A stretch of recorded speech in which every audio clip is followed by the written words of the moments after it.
Christina Lindsey is the hospital site coordinator and medical trainer on intimate partner violence for WINGS Programs Incorporated.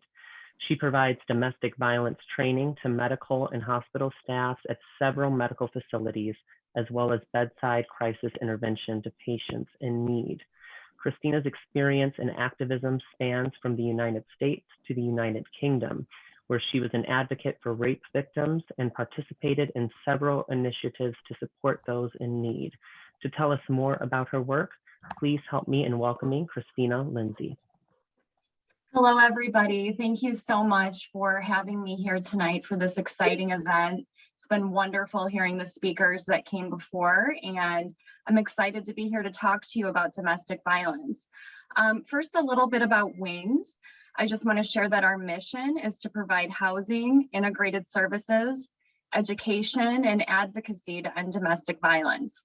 We were started in 1985, and we have since grown to become the largest domestic violence agency in the state. Our community-based services include free community counseling, the hospital on-site partnerships, our survivor lifeline mentoring program, community education, and housing. As of September 9th, 2021, WINGS has provided 1 million nights of shelter, which is a very exciting milestone. Now, what is domestic violence? Domestic violence is defined as a pattern of coercive, controlling behavior that can include physical abuse, emotional, sexual, and/or financial abuse. It can also be known as intimate partner violence, or IPV. I just want to note for people that when we talk about domestic violence, it also includes any family or household relationship. So, for example, that could be a roommate, a caregiver, or an in-law. It's a pervasive, life-threatening crime that impacts every aspect of a person's existence.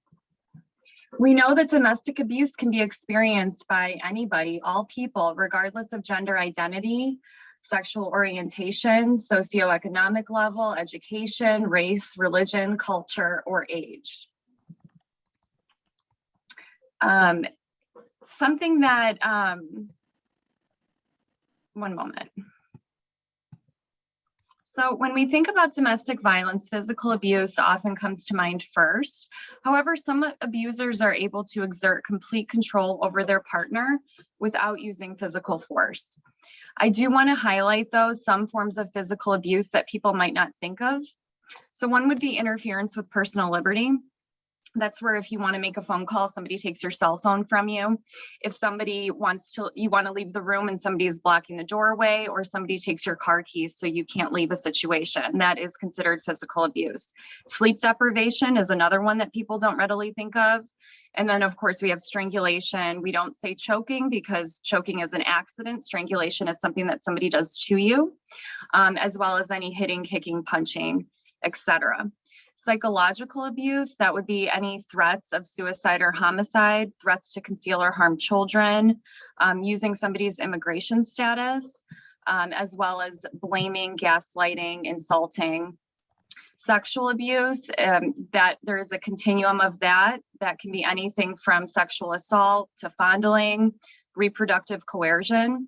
I just want to note that if IPV is present in a relationship, it is impossible to negotiate safe sex. And when we talk about force is not always physical. There's emotional coercion, manipulation, and threats that may be used. When we think about harassment, that is a large aspect of domestic violence for many people, where they are experiencing continuous unwanted contact, bothering a person at work or school, stalking, which could be in person or electronic, as well as damage to property.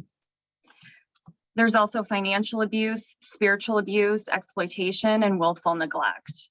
You can see that the definitions are quite expansive for what is covered under abuse. Now, some quick facts on domestic violence and firearms. About 4.5 million women in the US have been threatened with a gun, and nearly 1 million have been shot or shot at by their intimate partner. And a woman is 5 times more likely to be murdered when their abuser has access to a gun. Nearly half of all women who are killed in the United States are murdered by their current or former intimate partner. And 1 in 13 male murder victims are killed by their intimate partner. As a domestic violence advocate, one of the things that I do when I'm working with clients is I look for lethality indicators. Those things are things like strangulation, use of a weapon, sexual violence, stalking, extreme jealousy or obsession, harm to pets, threats of suicide or homicide, co-occurring addiction, and separation.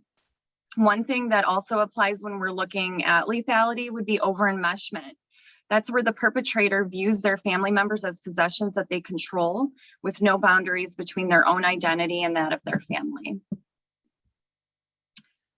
Now, 1 in 3 women and 1 in 4 men do experience IPV in their lifetime. So this link between gun violence and domestic violence is very real. A large portion of mass shooters have a history of domestic violence.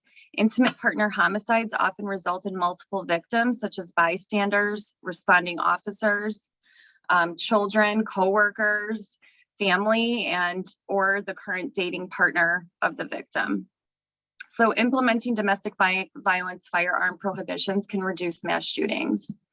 Abusers may choose to use firearms because they're more efficient than other weapons. They can be used impulsively and they can be used to terrorize and threaten, even if the weapon is never discharged.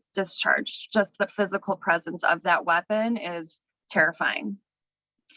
We know that the most dangerous time for people is leaving, and safety planning should be done with a trained domestic violence advocate. Domestic violence advocates are trained in safety planning for before an attack, during an attack, and after. So there are many barriers people may have to leaving, but some of that is lack of better accountability, lack of resources, cultural or societal pressures.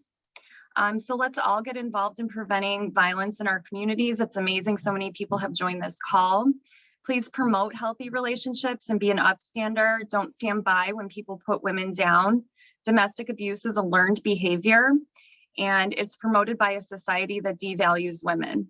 Please contact WINGS to find out more ways to get involved through our community-based programs. We have resale endeavors, and we have many calls to action through policy change. Thank you all so much for having me.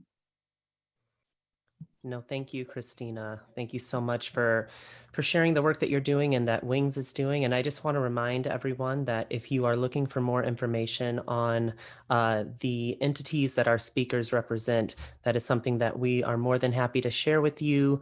And I know that our speakers feel the same way. So thank you, Christina, again, for educating us on how to identify domestic violence. I think that that is really important. I think that the society gives us a very narrow view into what that is. So we appreciate that education.